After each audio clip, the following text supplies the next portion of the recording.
се занимаваш со спорт е идеал уште од античко време и во најстарите образовни системи кои што ги наоѓаме како идеал типски во делата на најстарите мислители, секогаш спортот и физичкото образование, односно физичката дисциплина, дисциплината на телото е вклучена како една од најголемите придобивки од образовниот систем и децата уште од мали се упатуваат на спорт затоа што се верува дека спортот ги носи здравите животни навики, е одговорен за долговечност на еден човечки живот, меѓутоа и ги трга младите луѓе од пораци.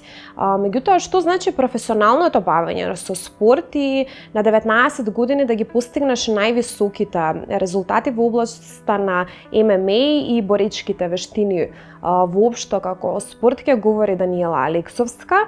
Незините успеси одекнаа силно во македонската јавност и таа ги прибра симпатиите на македонската и на регионалната публика токму поради својата скромност, поради својата пристапност, посветеност, работа и дисциплина.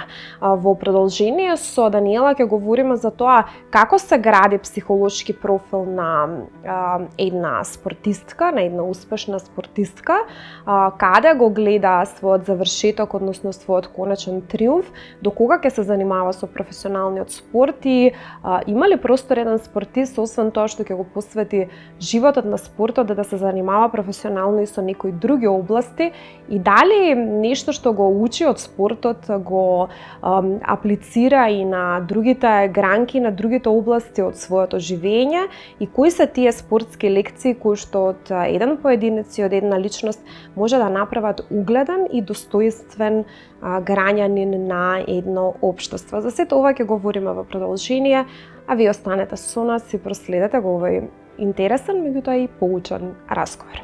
Имам чест и привилегија да ја угостам во емисијата Мој збор најдобрата млада спортистка за 2025 година, а непосредно пред неколку дена беше прогласена твојата, да речам, победа, односно награда која што ја доделува во рамките на својот годишен циклус Министерството за спорт и тоа е едно навистина големо признание, особено кога станува збор за млад човек на твои 19 години, кој што има завидна спортска кариера и веќе можам да кажам дека сериозно почнуваш професионално да се занимаваш со спортот. Тоа го препознаваат и самата спортска фела, еве го препознава и Министерството за спорт, меѓутоа и самата јавност која што веќе да кажам ги освои симпатиите на јавноста и медиумите ги следат сите твои и надпревари и сите твои успеси ги поздравуваат.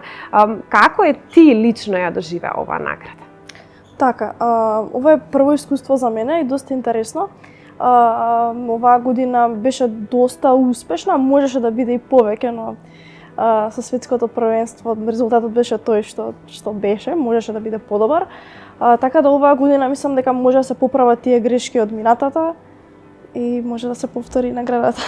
Така, со однос на тоа дека го снимаме овој интервју, после една, можам да кажем, барем од наша перспектива, од перспектива на јавноста и еве јас како лаик како го доживувам тоа се навистина големи успеси за еден млад човек.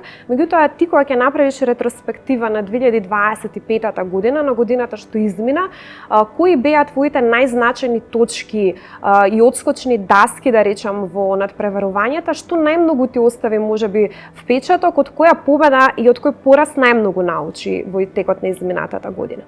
Така, изминатата година имав доста интересни борби. Како најголем успех го земаме Европското првенство, а исто така и надпреварот што беше тука во Скопје. А како најголема лекција можеби светското првенство, бидејќи таму видов каде имам грешка во играта и каде треба да се поправам.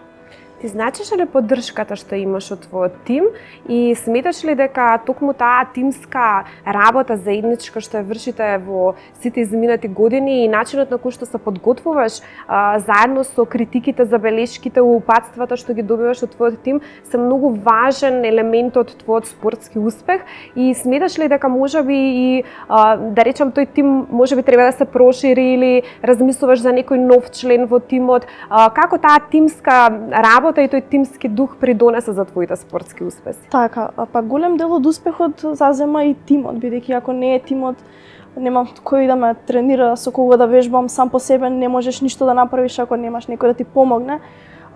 Така да голема заслуга имаат и моите тренери и спаринг партнерите и секако нормално ми требаат уште повеќе спаринг партнери, така да отворени сме да го прошириме тимот. На што најмногу тимот те научи? Еден од тренерите во твојот тим е и твојот татко, кој што многу инсистира и со тебе, меѓутоа и со своите други ученици на дисциплина, на напорна работа и мислам дека ја има таа војничка стратегија на тренирање на своите ученици. Ја чувствуваш и ти таа, да речам, војничка дисциплина и дали можеби понекогаш токму заради тоа што си негово дете, се чувствуваш дека малку е построг со тебе во однос на другите ученици своји? Па, апсолутно, да. Поразлично е и доста ми прашуваат како е да се тренира кога таткот ти е тренер, дали иде поблаго со тебе или напротив е по-строг. Така да би го избрала второто, ама ако сакаме веќе да оствариме успех во една област, мора да течат работите во таа насока. Колку ти значи успесите на твојата генерација? Претпоставувам дека се дружиш со спортисти и дека се движиш во кругови каде што нели се главно спортисти затоа што ве врзуваат исти интереси и исти професионални амбиции.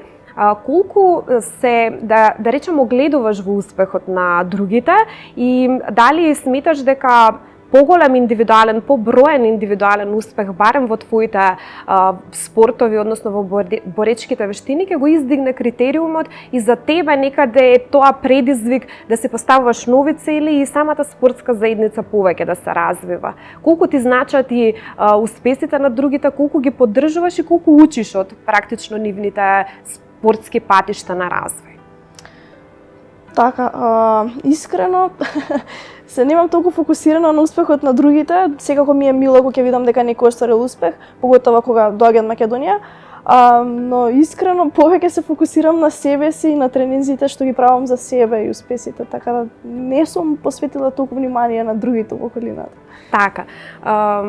Она што е многу интересно е затоа што ти си една од ретките жени во, да речеме, машки спортови. Тоа повеќе е како флоскула во медиумите што го провлекуваме и, да речем, некое клише, меѓутоа на вистина е така. Во боречките спортови има малку жени, па кога жена ќе сретне некоја друга успешна жена во машки спорт и на машки терен, тоа на некој начин ја охрабрува и веќе ја поттикнува и самата женска заедница, да речем, повеќе да стане активна и да се одлучува да биде дел од боречките спортови, па во однос на тоа дали сметаш дека еве даваш пример и со каква одговорност ја преземаш твојата победа, твојата награда, твоите успеси, сето она што го пласираш како порака до младата генерација, да речем до жените кои што имаат амбиции да бидат дел од машкиот спорт?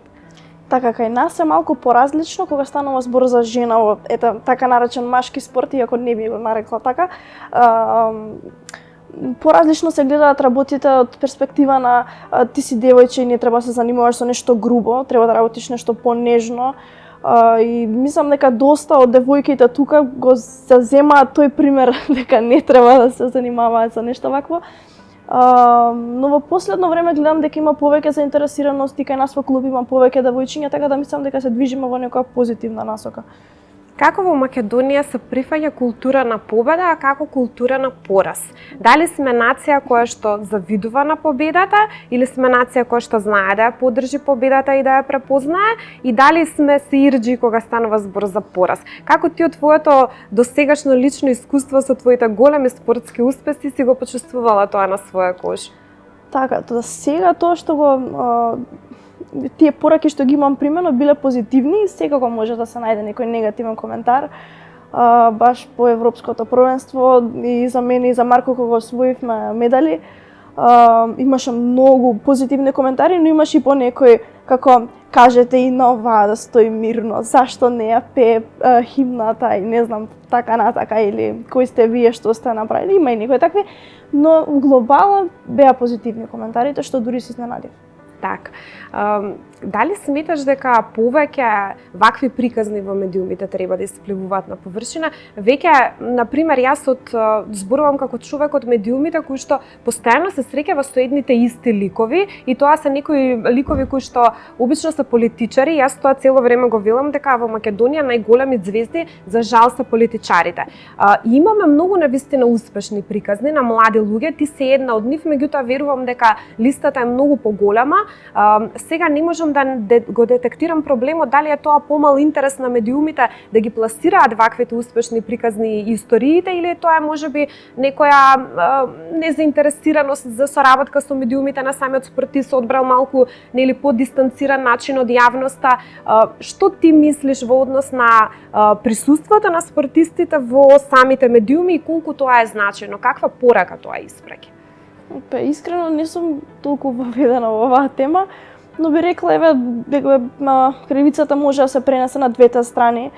Колку што едните може не посветуваат внимание на спортот, туку и другите може и не сакаат да се изложуваат во јавноста. Така, колку е маркетингот битен во спортот? За да од еден спортист се направи професионален, да речем, спортист кој што ќе има некоја иднина кој што од спортот може да живее. Така, кај нас суште спортот не може да се преодреди како работа, како што може да се заработува. И би рекла дека зазема голема функција маркетингот, кога сакаме веќе да прикажеме што сакаме да направиме и како работиме за нашиот успех. Така, до сега од моето искуство би рекла дека е важна ставка во спортот. Так, на што ќе се фокусираш во 2026 година? Рече дека 2025 година за тебе била и година која што ти ги донела најважните животни лекции. На што ќе се фокусираш и што е тоа што би сакала да го смениш кај себе, да го подобриш или да го задржиш во истиот квалитет како што си го имала досега? Така, оваа година би сакала да ги поправам грешките од лани што ги направив, поготово на светското првенство. Имам доста време да работам на нив и мислам дека главна цел ми е светското првенство од ноември оваа година. Каков е твојот однос кон противничките кога се подготвуваш за борба? Дали го преценуваш, го подценуваш противникот или се фокусираш на тоа со тимот објективно да направиш проценка за да знаеш во борбата кои слаби точки да ги напаѓаш и како треба практично стратешки да се поставиш во самата борба? Така, со тимот заедно нормално работиме на секоја борба, правиме стратегија, што треба да работам во борбата, што не треба да работам, ги анализираме и противниците и нормално не се преценувам, но не ги ни подценувам, имам некоја доза на респект секогаш во борбата. Так. И по добрата тактика секогаш победува. Која е најважната одлика на спортистот според тебе? Многу често и јас ја слушам барем она синтагма дека за спортистот е многу важно да остане скромен и по победата да не се откаже, меѓутоа и поразот да не го демотивира. Што според тебе е психолошка одлика на еден добар спортист? Па така, не би рекла скромност, бидејќи ако сме скромни никогаш нема да грабиме по успехот. Да, нормално поразите не треба да не демотивираат, секогаш треба да ни бидат една лекција која што ќе не научи каде треба да се поправиме.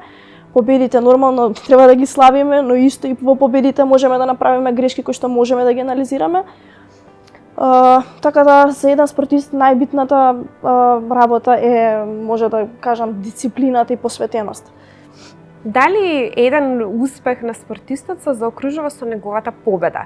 Дали ти велиш дека, да речем, круната на твојот успех е годинешното признание од Министерството за спорт или сепак имаш нови цели кои што си ги поставуваш и тоа е просто тој мотор кој што те движи понатаму да се занимаваш со спортот?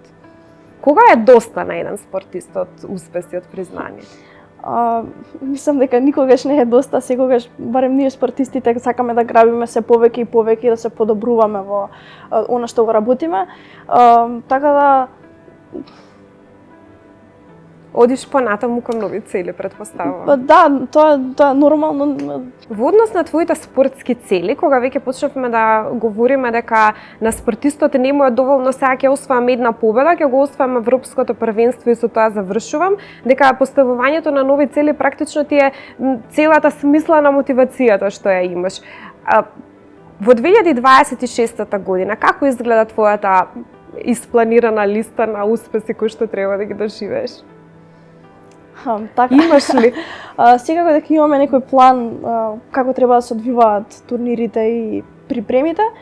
Нели нормално сите сакаме да освоиме се што може да освоиме во една година, но имаме и други препреки, така да ета желба ми е може да го освоам светското првенство и турнирите кои што се измеѓу, но како тоа ќе се одвива ќе видиме.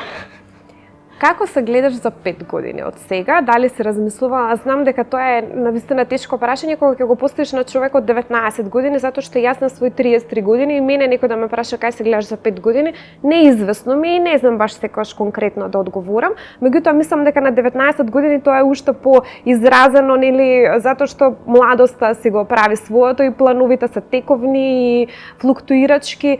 Дали имаш некој план за иднината? Сега си можам да кажем во својот зенит најдобар млад спортист, меѓутоа што понатаму?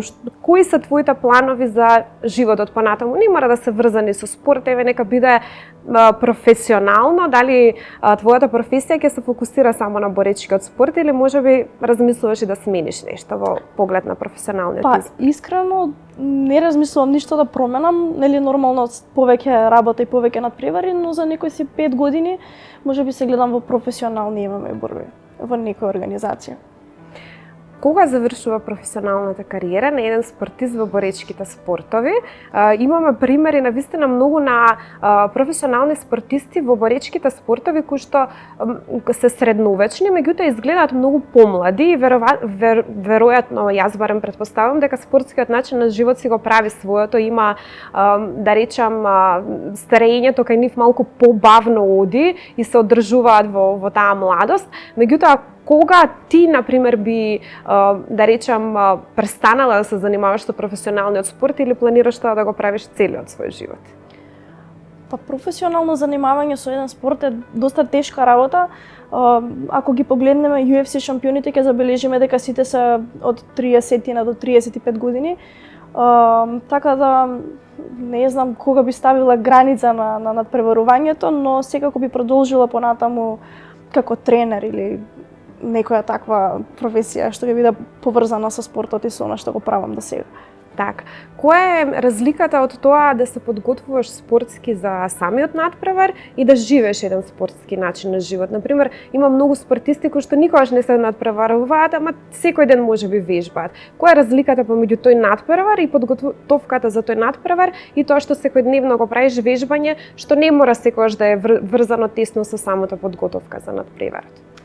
Така, рекреативното и професионалното бавење со на спорт е тотално различно, бидејќи ако рекреативно вежбаме само во сала кога да ни за забава или за да запознаеме нови луѓе, професионално работиме нели за да оствариме повеќе успех и сме фокусирани повеќе на себе, на тоа ние што го работиме, на тренинзите, така да и кога ќе излеземе надвор од салата, припремите продолжуваат со тоа како ние го живееме животот, како се храниме, што правиме во слободното време. Така да професионалното од рекреативното многу се разликува. Барам од моја перспектива. Од твоја перспектива, како изгледаат психолошките подготовки пред еден надпревар? Затоа што многу често сум ја слушала приказната од самите спортисти дека едноставно никогаш кога ќе се разбудат веќе знаат дека тој ден или ќе победат или ќе бидат поразени само заради тоа што имаат некое психолошко чувство или се демотивирани или се чувствуваат слабо, како некој внатрешен глас што им кажува каков ќе биде исходот на борбата. Како изгледа тоа кај тебе? Како психолошки се подготвуваш, затоа што верувам дека има и многу адреналин и многу страф и тоа го чувствува публиката кога ќе излезете на надпревар, меѓутоа како ти се чувствуваш во тие моменти? Тешко прашање бидејќи дали чувствуваш страф, например? Страф не е страф, повеќе возбуда или трема може да се каже на некој начин. Страф нема потреба страф бидејќи што е потребата стравот ако го бираме тоа што сакаме да го правиме. Така да не би рекла дека е страф, ама можеби некогаш ете да не се случи да се разбудиме и да немаме фокус во текот на борбата, да работиме механички, што дури некогаш и може да биде у позитива бидејќи она што го работиме на тренинзите само по себе искача на борба и некогаш дури па и обратно кога повеќе размислуваме, повеќе правиме грешки, така да немам одговор на прашање, се уште истражувам во таа област. Така.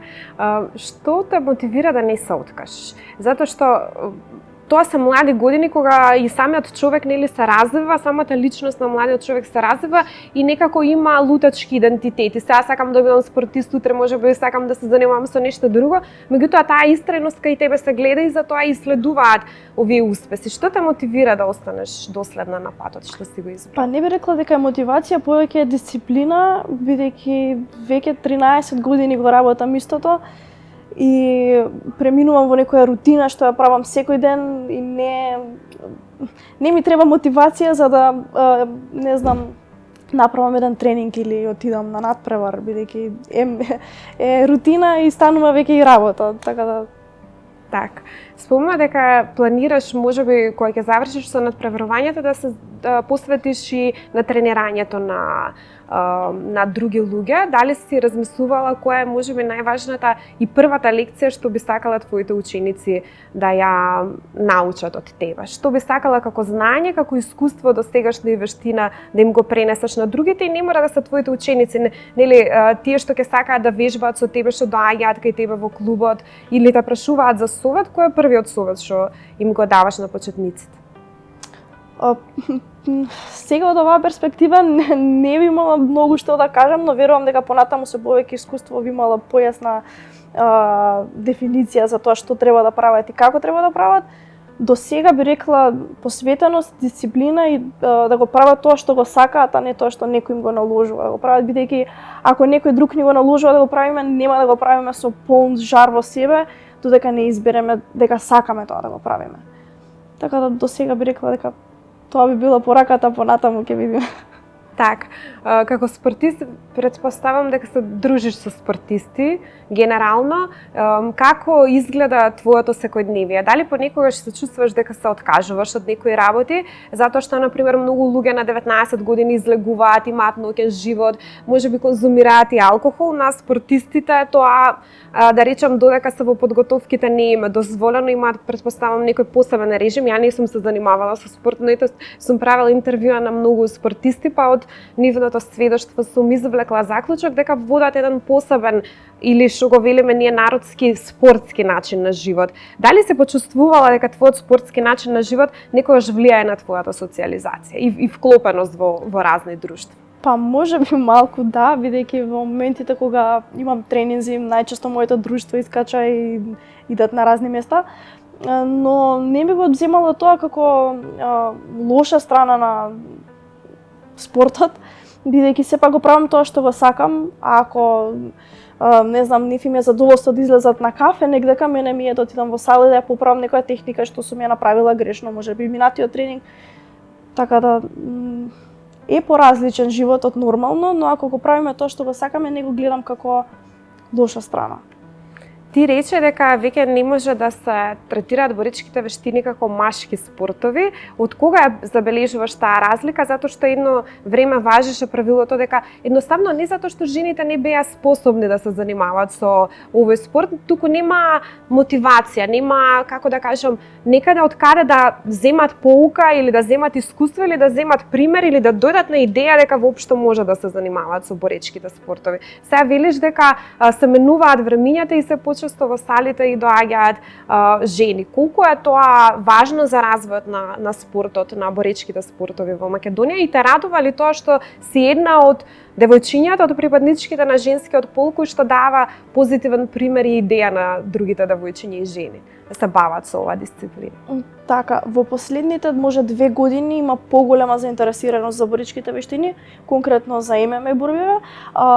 До сега што си имам надпреварувано на европските и на светските првенства, забележувам дека турнир на турнир се повеќе има женски надпреварувачи, што е добро. Исто така и како што кажав и кај нас во сала, секако дека би се потребни женски спаринг партнери, што е тешко да ги најдам, бидејќи е тешко кај нас да најдеме некое девојче што се занимава општо со боречки вештини, а камоли да најдеме некој со ММА што се занимава, така да тешка задача ние да си најдеме спаринг партнери.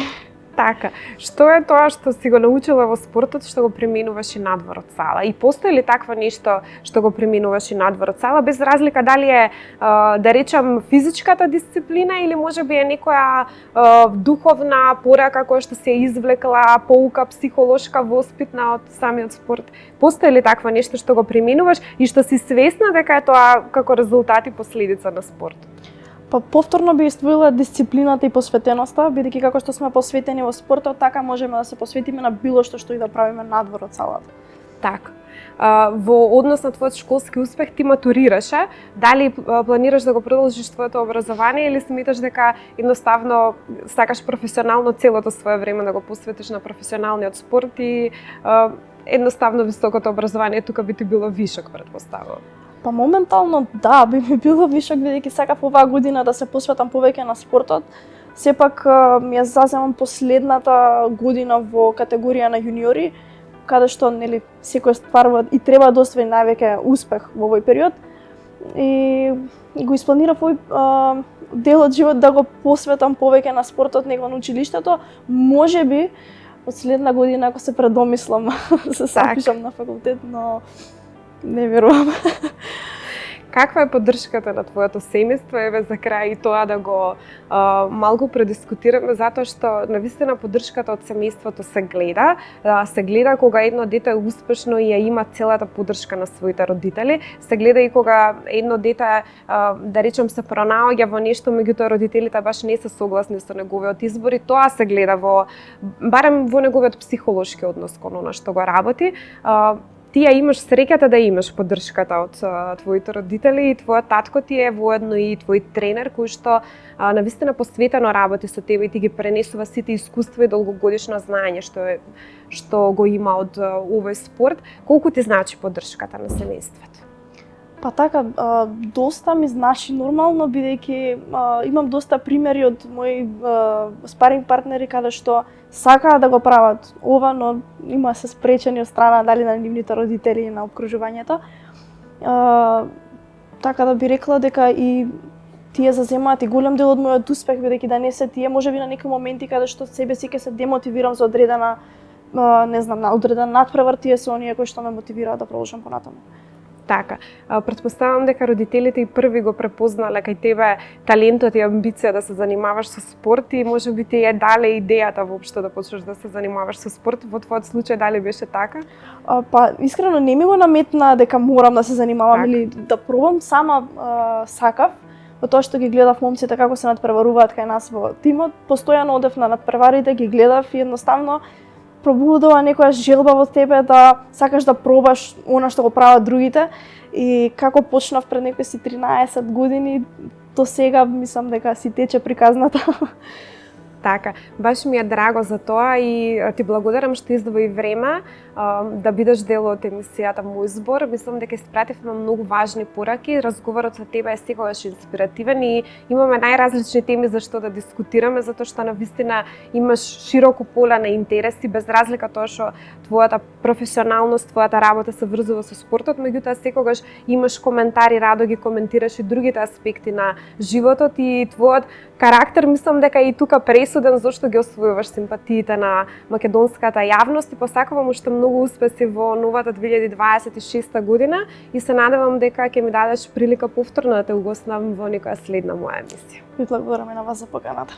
Секоја одлука која е направена со срце е вистинска и затоа таа резултира со успех. Кога го работите тоа што го сакате и го правите тоа што го сакате, тоа дефинитивно се огледува во вашите успеси на полето што го работите. Исто така се гледа и кога ја работите работата која што не ја сакате и на крајот победата е најсладка кога навистина ќе ја заслужите. И денешниот разговор многу може да потикне прашања и дискусија за тоа колку возрастните можат да научат од младите, особено од младите спортисти, каде што важат правила етички кои што треба да бидат универзални за сите, а тоа е фер и правичната борба и верба во победа која што е заслужена. Вие следавте емисијата Мој збор, а јас ви закажувам повторна средба веќе наредната недела со нови теми, нови гости и нови содржини. До тогаш ви посакувам пријатна работна недела. Се гледаме!